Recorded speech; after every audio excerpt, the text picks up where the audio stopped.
I came to the office today and Scott said, Ashley, you are absolutely on one. And he is not wrong.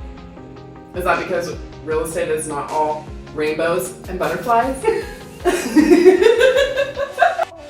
Real Estate Woes on this week's episode of All the Things with Ash and Bree.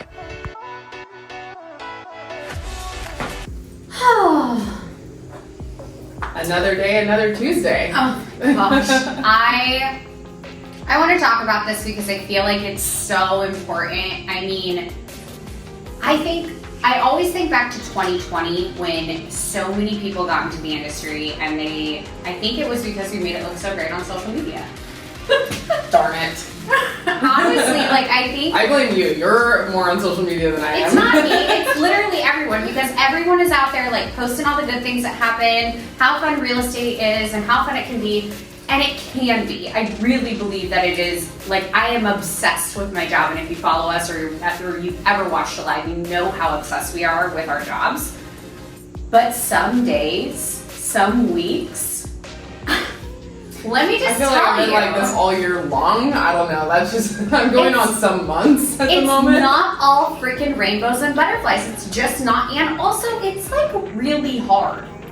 It's really, and it's getting more legally difficult and cumbersome, and you really have to know what you're doing. I mean, this is it could be millions, hundreds of thousands of dollars you're dealing with people's lives, and it's not even just that transaction. Sometimes money-wise, it could turn into, what if you didn't notice an easement or a boundary line dispute? I mean, the septic was bad, or a tree was going through the freaking septic. This is not I'm not gonna say the F word on live, but this is not an F around and find out kind of business. It's not a joke. And it's interesting to see things go. I mean, we were talking about this morning in our office, and depending on the area and where the homes are listed, some of them are getting multiple offers. And one of our agents got multiple offers over the weekend, and 3 out of the 8 offers were written so bad she couldn't even present it to her seller. 3 out of the 8.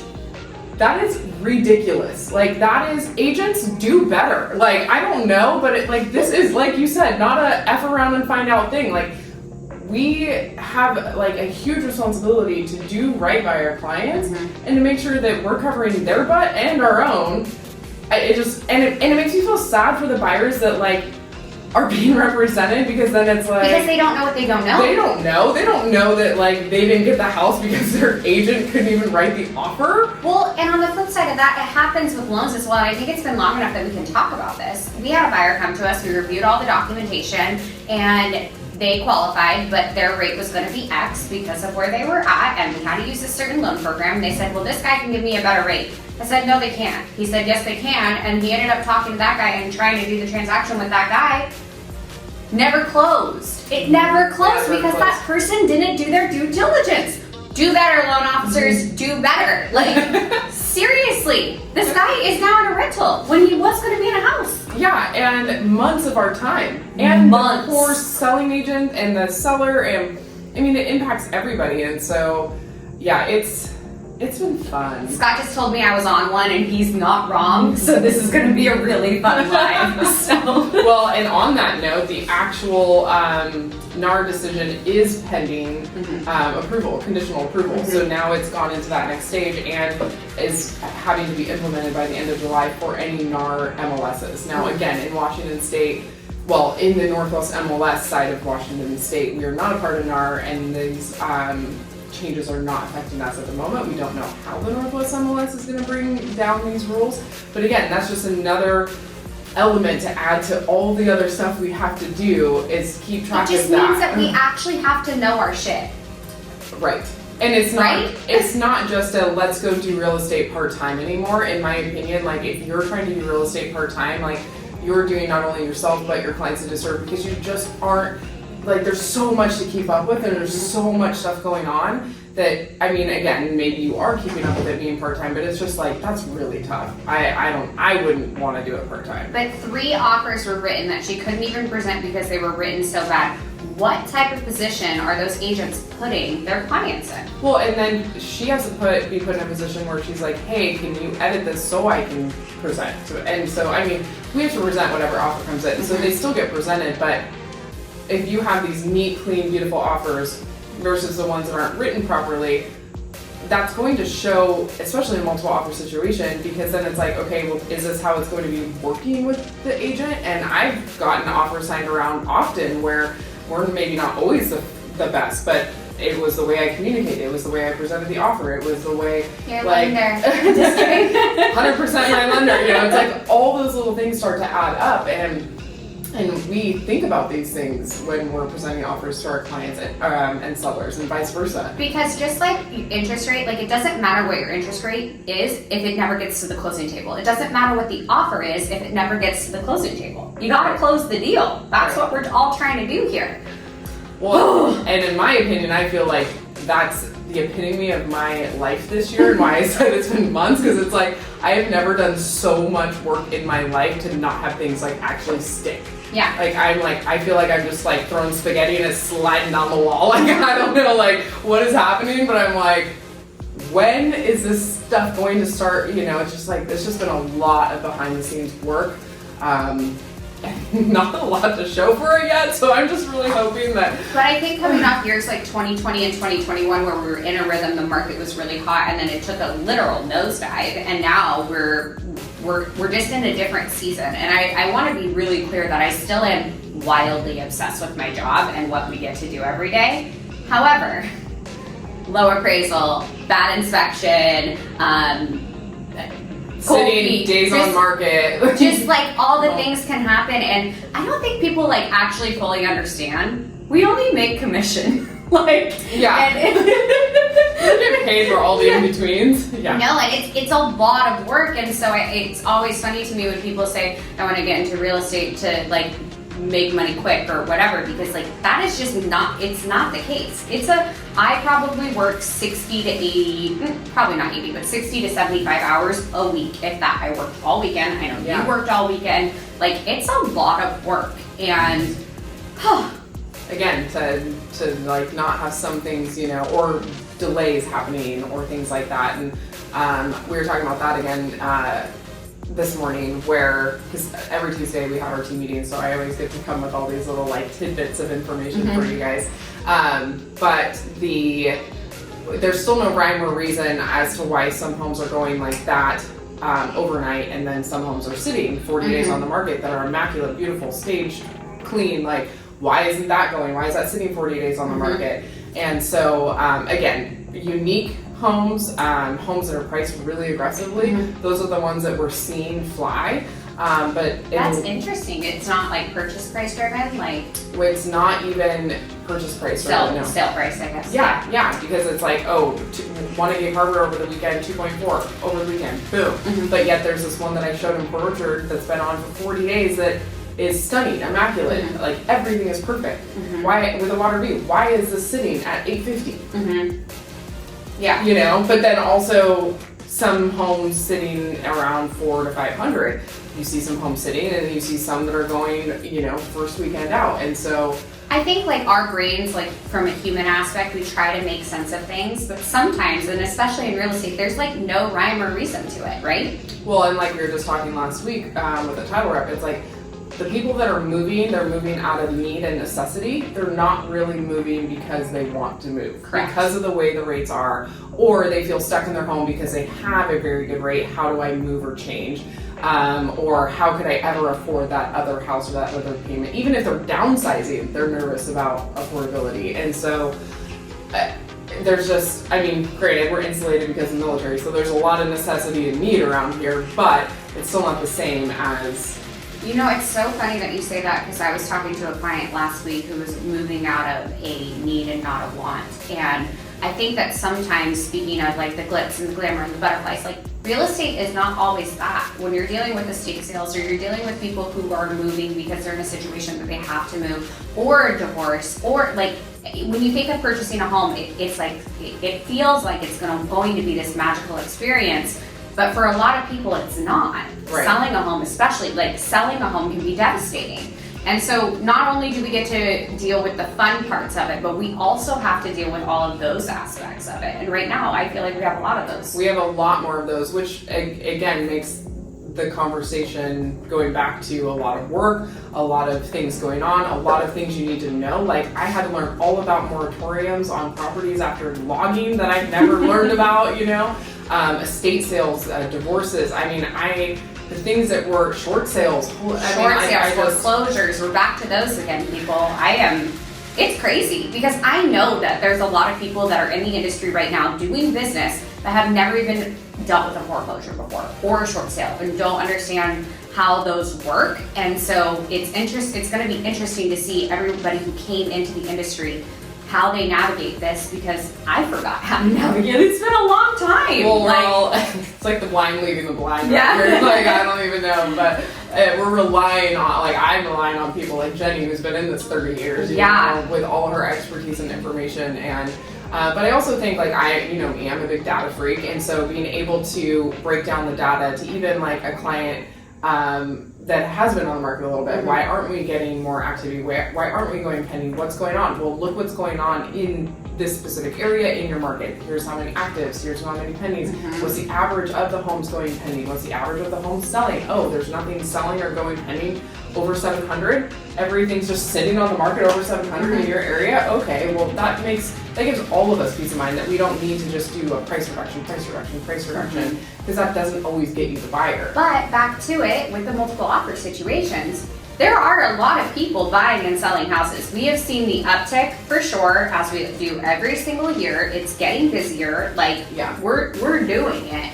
It's just a lot different than it was. I don't want to be negative this entire live, but it's not always glitz and glamour and super fun. It's not. And I think that we've done a very poor job on social media of not showing the entire picture. But social media is just a snapshot, right? Right. Well, it's also really hard. I think we all have to, I know I don't always tell the whole picture too, because it's not my story to tell, and so sometimes I'm I don't really want to go into a lot, because this is, again, this is my client's information, and I'm not trying to put them on blast on, social media, so sometimes we don't always get to really explain the nitty-gritty. No, we can't just put everyone's shit on blast all the time. We can't do that, but I will say this. Over this last week and a half, I've had several clients reach out to me saying this. I do think it's a good time to buy a house right now because of the way the interest rates are and before the market floods. And I'm like, I've only been saying that forever.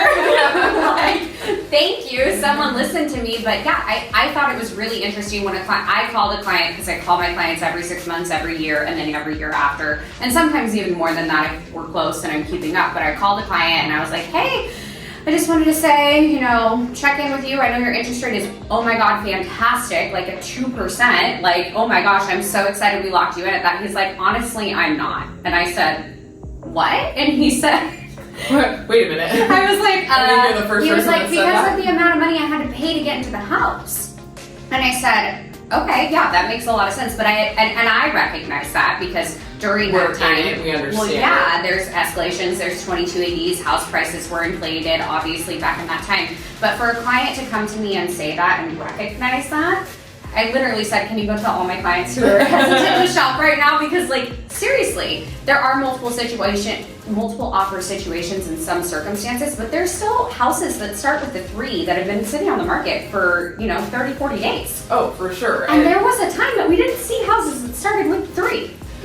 Remember that? Well, exactly. We're like, oh my God, under 400. Now we use that marketing. We're like, yeah, I know. But I was talking to a client this weekend, and there's a couple houses that have offer review dates, and it was like, okay, A, we haven't seen a lot of those. Those are slowly starting to come back on the market. But B, she was like, oh my gosh, I cannot make a decision that quickly. I was like, and that's totally okay. And then we got to talking about what she was like, I would not have been able to handle that market. How did we handle that market, honestly? Well, and I was like, exactly. It wasn't good for anybody. It wasn't good for me having to jump any minute a house came on the market, no inspections, no paying way over and making these decisions on a split notice. I couldn't imagine representing a seller during that time period, because if you had 20 offers to present. I had spreadsheets that I had to And then it was a whole, we talk about work on one side now, there was just as much work on that side. Yeah, it's crazy. It's always crazy, but it's all relative to what type of work you're doing, I guess. I like my stats and my numbers better during that time because I am driven by that, but, and I think that that's the other hard part. We're in a season where at least I know I value this, and I know you do just as much, but like, where not all of our self-worth, but a lot of our like self-worth is all of my self-worth is based off my production. If it's not going at work, I'm like, my life is on fire, it's over. You're like, some of my self-worth. No, Brianna, all of my self-worth is based on the stats and the numbers. Okay, I'm lying. It is. And so, yeah, you're just like, you feel like a failure. And I'm like, this is just not, I am way too driven for this. I am way too, I'm an overachiever. I can't handle this right now. And it's stuff that's out of my control. And I'm used to being hyper in control of everything in my life. Yes, and that's the problem. That's the problem. When we were walking in here, I was like, I lost deals last week. And I never talk about this, but we're just going to be raw and real today because I feel like I need to vent. There's so much. On our 1 o'clock live, thank you for joining us early, guys. Thank you for joining us on our 1 o'clock live for Ashley to vent about her life right now. So, low appraisal, bad inspection, interest rate, whatever. But they're things that I can't control. Yeah. And Brianna sent me a podcast. I was like, I'm going to get a protein shake. Do you want a salad? She's like, yeah. And looked at me like, what is wrong with you? And then I get there and she has sent me a podcast how to live happy. I'm like, oh my God. So I'm listening to it right now. I have 12 minutes left and it's so good. Clearly Brianna thinks I'm not happy. So well, because that's exactly what he was talking about. Us on Western culture. Yeah. We value those achievements. We set goals. We think that when we hit the milestone that we're gonna be happy. When we reach the top of the mountain, when we get that degree, when we get that medal, when we get whatever it is we're striving for, that we're gonna be happy and it's all gonna be okay. But it's just a spike. I listened to the first 10 minutes. A spike, and we actually thrive more in the pursuit of that goal. People training for the Olympics were happier training for the Olympics than when they were actually at the Olympics. Or won the medal. Yeah. Because it is just a quick 5-10 minute woohoo, and he said, further in, you'll listen, it's interesting because it's more about just setting the goal. It's not always about achieving the goal because again, it's just having something that you're striving towards that makes you happy. Right. Yeah. But then he breaks it down and don't give it all away. We're gonna link our favorite books and our favorite podcasts below. Yeah, you guys will have to dig into this one because it's little minute things that you do in your daily life that help you with happiness in an indirect way. He uses the example of looking into the sun. You can only look into the sun for so long before you're like, okay, I can't do that anymore. But if you What was the face? you guys where's your glasses? But if you put a prism in front of the sun and then you cast a rainbow, you can look at it and it's beautiful. I like that analogy. Yeah, and so it's an indirect way of being able to get the same. So then how do you break that down into real life?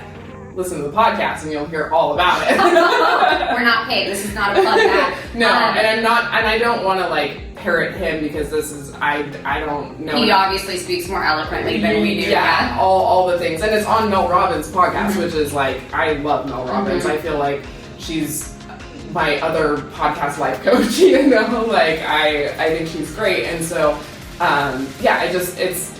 it's a rework in your mind, a rewire, I guess, of They call it scientific, what is it called? Neuropathy. You have to recreate the neural pathways in your brain to be wired like that. And I was just talking about that on my coaching call this morning too. That's so funny. I literally, everything aligns. I feel like the universe just knows what's going on. I was talking to my coach this morning and I was like, we went to the ocean this weekend. We had a blast, went clamming, whatever. I wore a beanie and no makeup the entire time. We went to dive. You crushed that clamming. Go watch my video. I crushed it. I got that damn clam. But I was so I was so happy living that life, in a beach house with a beanie, no makeup, but then 2 weeks prior, we were at like expensive restaurants, in high heels, all dressed, and I love that life too. And the dichotomy is like a mind trip because I love both and I could see myself being happy in both. And then my coach was like, well, why can't you have both? Then I'm like, well, damn, I guess I can. I don't know. Like, I don't know. But yes, a lot of our my self-worth is based off how I'm doing at work, and I have to kind of divert from that. Otherwise, I'm gonna lose my mind. Right, and that's where I was at this morning, and I was just like, you know what, I have got to change my mindset with this because it's not something I can control. This is not showing like what I'm good at or not good at or what my worth is or whatever. And he breaks it down into 5 like super tangible, easy things. Whether it's spiritual, whether it's physical, whether it's relationships, you know, of little things you can do in an indirect way that just make you feel better. You know, we all know if we work out a little bit, it makes us feel better, you know. But he was saying, do 45 seconds 3 times a day. That's just the same as going to the gym. Like, it's just that little spike of energy that you may need that makes you just feel better in that moment. You know, it doesn't have to be this like huge life-changing event that you make for yourself, you know? It was really funny because I talk about this all the time, especially like right after the kids' dad and I separated. In my head, like the ultimate goal was having the house, the car, the kids, the husband, period. And then I had all of that. And it was like, oh, okay, now what? And I feel like we're just constantly on this pursuit of happiness. And sometimes... Well, and more, like, especially in the Western culture, again, like, it's the possessions, it's the things we acquire, it's, you know, the same thing. It's the things that we do, I guess, is what I was trying to say, that we measure ourselves by. Well, and then it's the measuring against that gets me, because I've told this to all of my friends. Too, The FOMO is so unbelievably... And social media makes it awful. Oh my gosh. And I see Sunshine watching right now. Hi Sunshine, I adore you. I told all of my friends who were in lending that I do not follow them on social media a long time ago. I said, I love you. It's not that I don't want to see when you're crushing it, but like me comparing myself to other local people gives me... It's like this massive anxiety that I can't even fathom. That's why I never post my numbers, ever.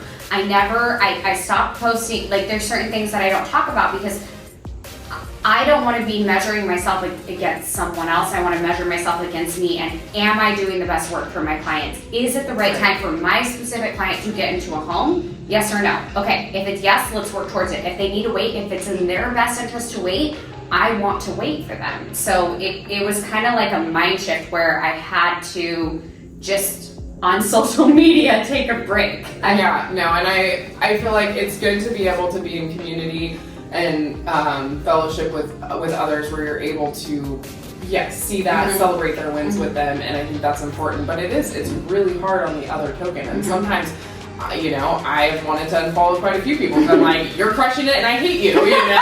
And it's not because like you're not crushing it, it's because you're crushing it that I'm like, unfollow, you know? But it's just because we all get in our own mind, and I know we're not the only people that have this. No, I just think that we're the only people talking about it right now because I'm being bold today because I'm absolutely on one.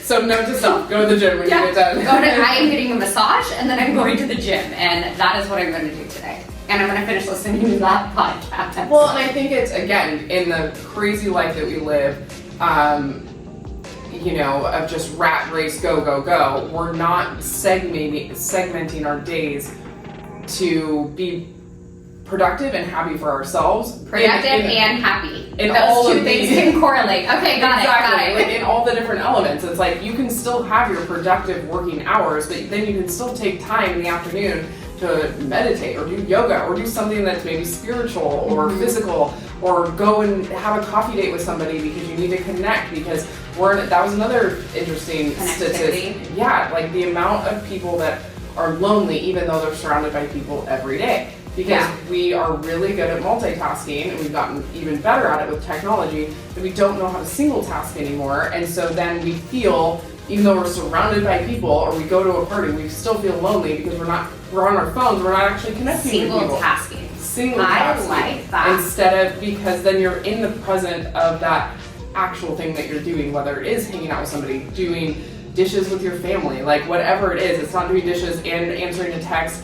And you mean it's not cooking dinner and sending a pre-approval letter at the same time? Like mac Right. and cheese over here, computer over here? Okay. Right, and I know in our business it's very reactionary and it's very hard to compartmentalize, but I think that if we did a better job of time blocking, we could be more present in the times where we do have a chance to spend time with our kids, where we do have a chance to go to the gym and unwind and relax for a moment, and force ourselves to take that moment and just force our clients to be okay with it so we can survive. Do you know who's annoyingly good at that?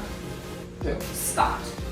Oh. And I resent him for it because I can never just be. And he physically has to take my phone away from me on the couch if I'm at his house, because at my house, I'm watching TV, but I'm also making Canva story covers and uploading things to Video AI and doing all this stuff. Like, I never just sit at home, but when I'm at his house, he literally makes me single task, and I don't like.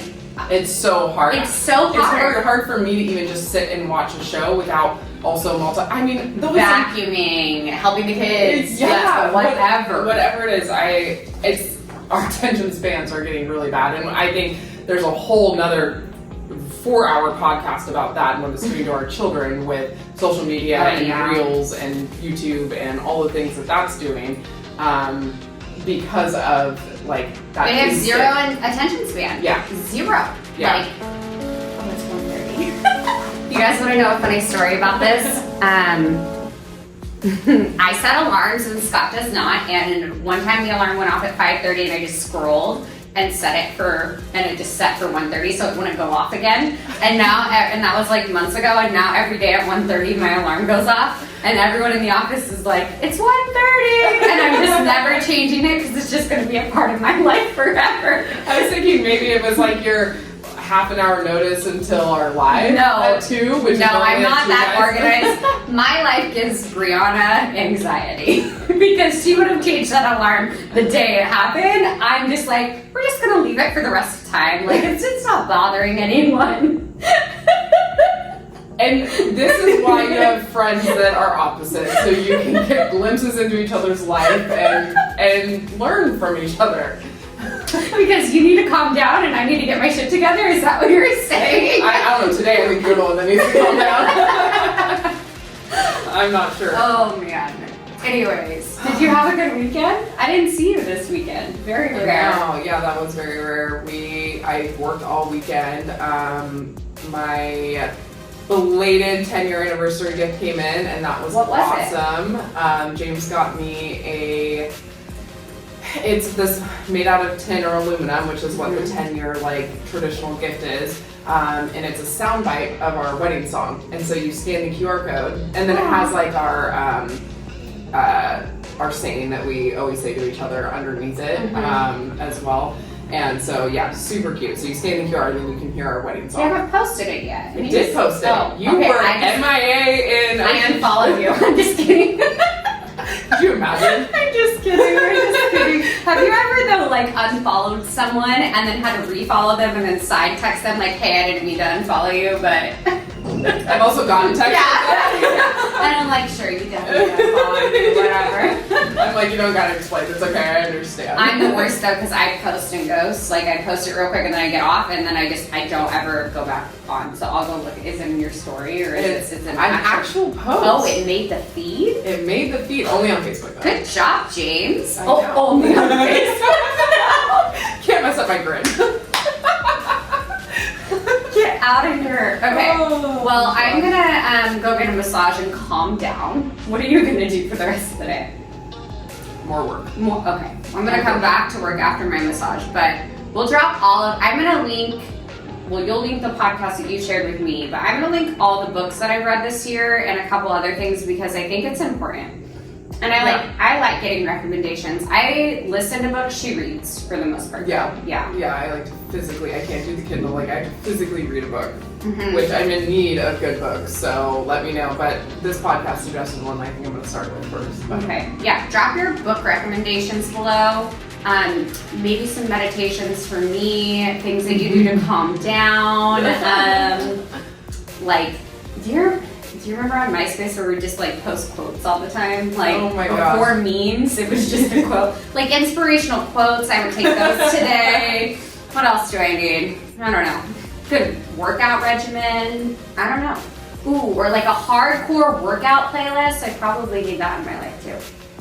Oh, I have a couple of those actually. Okay. Spotify. Bree and I have Although it's wildly like- different tastes in music, so So you're probably out, you're like, it's like circa 2011. she does a mashup of like, it's like a 2007 mashup, and it's always playing in the car when I get in. It's so good. And it's like, if I could walk 1,000. And I'm like, so Brianna, we're not listening to this right now. Could you imagine? And Oh my then James, god. when he's like, Bree, can you put some music on? I'm like, no, I'll do it. I will put on the music for the party. Yeah, you and James both hate my music. Speaking of, beginner line dancing classes tonight at Western Red. Can we go? Quickly, Can we go? my face So, changed. anybody want to go? Let's I just go. want to talk about, you know, Beginner line like dancing. 2000, when were the kids born, the boys? 2015. 14%. Okay, but Brianna went like, lost all the weight. I did not, and she would make me go to McLeod's with her, the old location, and go line dancing with her. And Brianna can do all the line dance, like all of them, or she'll like that time, she'll not not anymore. know a line dance and she'll watch it for 4 seconds. She's like, "Come on," and then she does the whole thing. No, I'm not going line dancing with you. You can figure it out. I'll probably go line dancing with you. I don't want to go. It'd be great. It'd be great. Tuesdays are beginner night, so that's why I'm like, we have to do it tonight. Is that at Western Red? Yeah. I have to be back at Western Red at 7:45 a.m. the next day. Just No. might as well sleep there.